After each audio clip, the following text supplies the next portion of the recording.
During the holiday season, it's all too easy to get caught up in commercialism and all the finery of the occasion. But sometimes you need a reminder of what's really important about the day.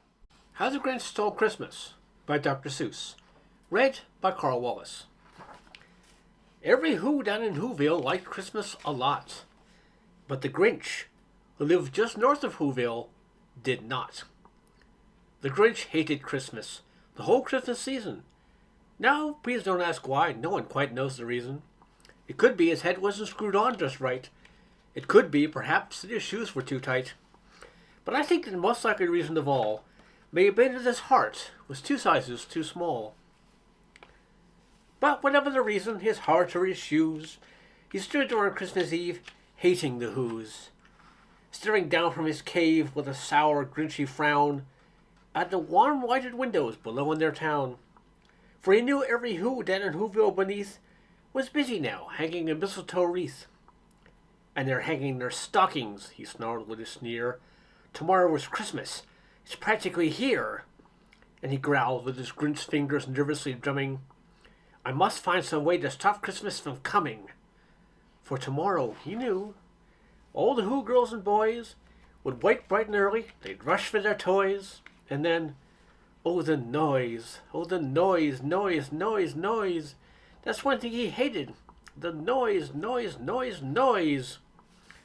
Then the Who's, young and old, would sound down to a feast, and they'd feast, and they'd feast, and they'd feast.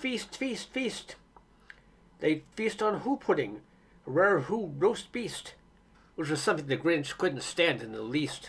And then they'd do something he liked least of all. Every Who down in Whoville, the tall and the small, would stand close together, with Christmas bells ringing. They'd stand hand in hand, and the Whos would start singing. They'd sing, and they'd sing, and they'd sing. And the more the Grinch thought of his Who Christmas sing, the more the Grinch thought, I must stop this whole thing. Why, for 53 years I put up with this now. I must stop this Christmas from coming. But how? Then he got an idea. An awful idea. The Grinch got a wonderful, awful idea. I know just what to do, the Grinch laughed in his throat, and he made a quick Santa Claus hat and a coat. And he chuckled and clucked, what a great Grinchy trick. With this coat and this hat, I look just like Saint Nick. All I need is a reindeer. The Grinch looked around, but since reindeer were scarce, there were none to be found. Did that stop the old Grinch? No, the Grinch simply said, if I can't find a reindeer, I'll make one instead. So he called his dog Max. He took some red thread and tied a big horn on the top of his head. Then he loaded some bags and some old empty sacks on a ramshackle sleigh, and he hitched up old Max. And the Grinch said, get up! And the sleigh started down towards the homes where the Whos lay snooze in their town.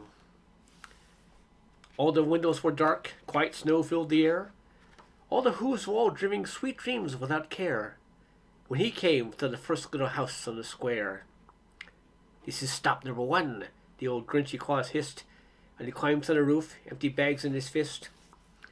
Then he slid down the chimney, a rather tight pinch, but if Santa could do it, then so could the Grinch. It got stuck only once, for a moment or two.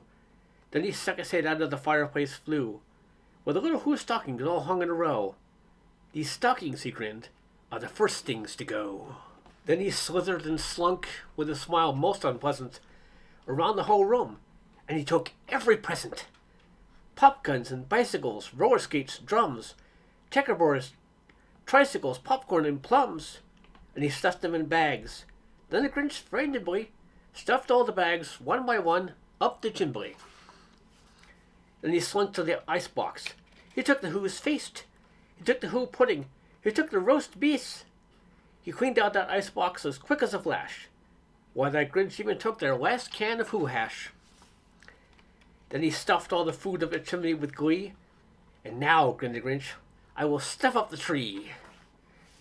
Then the Grinch got the tree, and he stirred at the shove, or he heard a small sound like the coo of a dove.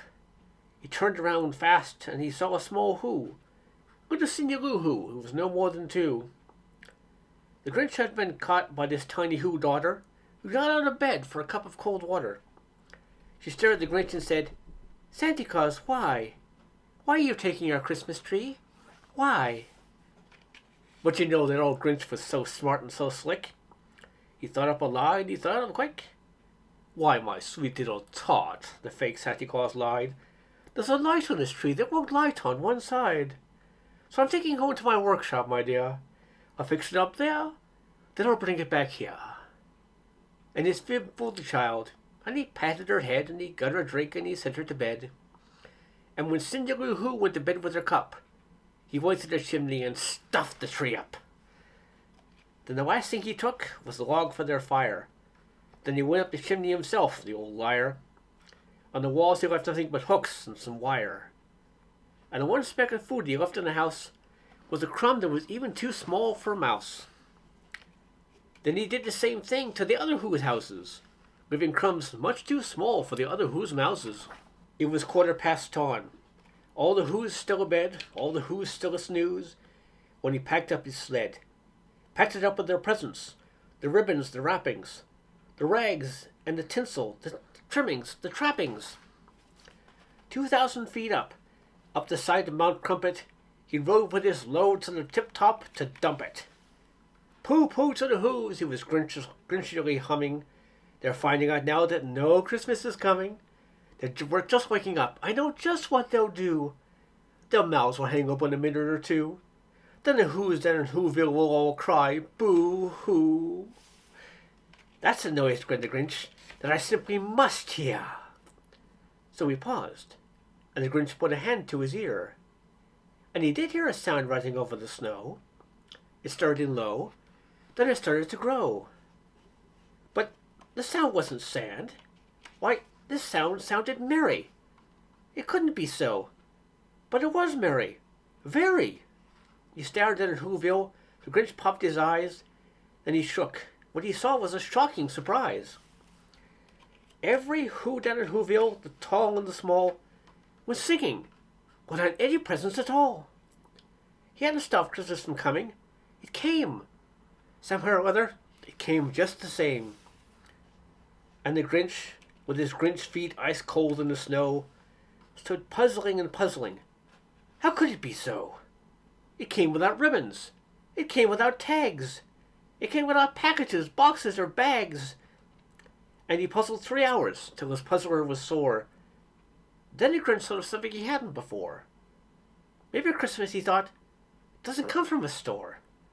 Maybe Christmas, perhaps, means a little bit more. What happened then? Well, in Whoville, they say, that the Grinch's small heart grew 3 sizes that day. A minute his heart didn't feel quite so tight, he whizzed with his load through the bright morning light, and he brought back the toys and the food for the feast. And he himself, the Grinch, carved the roast beast. The end.